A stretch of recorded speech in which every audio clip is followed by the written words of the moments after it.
Hey gearheads, welcome back to the channel where we break down everything you need to know in the simplest, clearest, and most exciting way possible. Now let me ask you this. Have you ever been driving and suddenly your car feels sluggish, the check engine light comes on, and you start wondering, what's going on under the hood? Well, today we're diving into one of the most common yet overlooked issues in vehicles: how to diagnose a bad catalytic converter. By the end of this video, you'll not only know the signs and symptoms, but also the exact steps to test and confirm whether your catalytic converter is failing. Trust me, you'll never look at that little part in your exhaust system the same way again. A quick reminder to subscribe, like, and share this video. What is a catalytic converter? Before we jump into diagnosing, let's make sure we're on the same page. The catalytic converter is part of your car's exhaust system. Its main job is to reduce harmful gases like carbon monoxide, nitrogen oxides, and hydrocarbons by converting them into less harmful emissions before they leave your tailpipe. Think of it as your car's filter for toxic gases. Without it, your car would not only pollute way more, but it would also fail emissions tests. And here's the kicker. A failing catalytic converter can ruin your fuel efficiency, damage your engine, and leave you with a massive repair bill if ignored. Symptoms of a bad catalytic converter. So how do you know if yours is going bad? Let's go over the classic signs. 1. Check engine light. One of the first clues. If your O2 sensors detect abnormal exhaust gases, your ECU will trigger a code, usually something like P0420 or catalyst efficiency below threshold. 2. Poor acceleration or loss of power. Ever press the gas pedal and feel like your car just doesn't respond the way it used to? That could be because the converter is clogged, restricting exhaust flow. 3. Rattling noise under the car. If the internal honeycomb structure of the catalytic converter breaks apart, you'll hear a rattling sound, especially when starting the car. 4. Reduced fuel efficiency. When your exhaust gases aren't flowing properly, the engine has to work harder, burning more fuel. If you notice more than one of these, it's a big red flag. But don't worry, we'll go over how to confirm it. How to diagnose a bad catalytic converter, step by step. All right, now here's the practical part: how to actually test your catalytic converter. Step 1. Use an OBD-II scanner.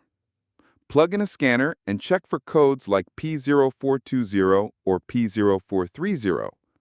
These codes indicate efficiency issues, but remember, sometimes bad O2 sensors can cause false readings, so don't stop here.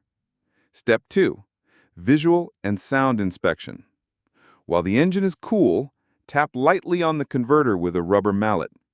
If you hear a rattling sound, that's a sign the ceramic honeycomb inside has broken apart. Step 3. Exhaust flow test.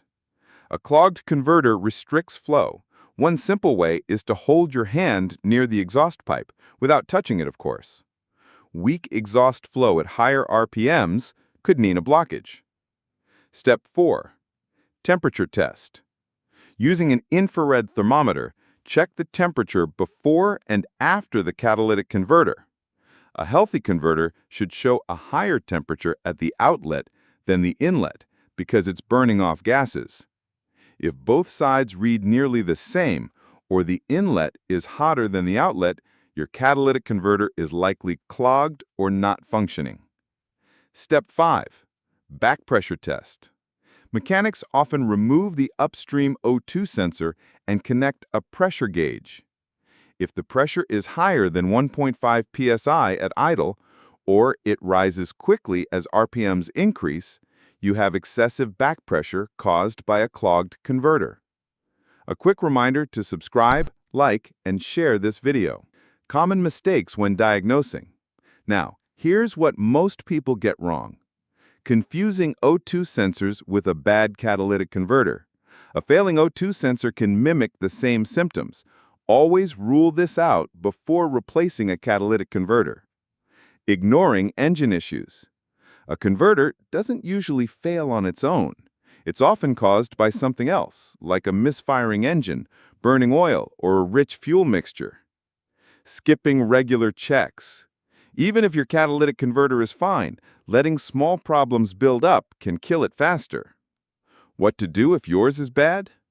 If your catalytic converter is confirmed bad, you've got two main options. 1. Replace it. This is the permanent fix. However, catalytic converters can be expensive, sometimes over $1,000 depending on your car. 2. Temporary workarounds. Some people try cleaning products or physically cleaning the catalytic converter, but these are usually short-term fixes. If the honeycomb inside is melted or broken, replacement is your only option. And here's a tip. If your converter failed because of another issue, like a rich fuel mixture, fix that problem first or you'll destroy the new one too. Final tips for keeping your catalytic converter healthy. To make sure your catalytic converter lasts as long as possible, keep up with regular maintenance like oil changes and spark plug replacements. Fix engine misfires immediately. And don't ignore that check engine light. It's your car's way of asking for help. So diagnosing a bad catalytic converter isn't just about spotting one symptom. It's about putting the puzzle together.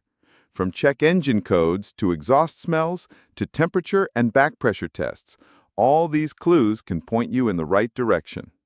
And remember, the catalytic converter is like the unsung hero of your exhaust system. It protects the environment, keeps your car efficient, and saves you from costly repairs down the road. Thanks for watching, guys. If you found this breakdown helpful, make sure to hit that like button, subscribe for more car tips, and drop a comment if you've ever dealt with a failing catalytic converter. I'd love to hear your story. Until next time, drive safe and take care of your ride.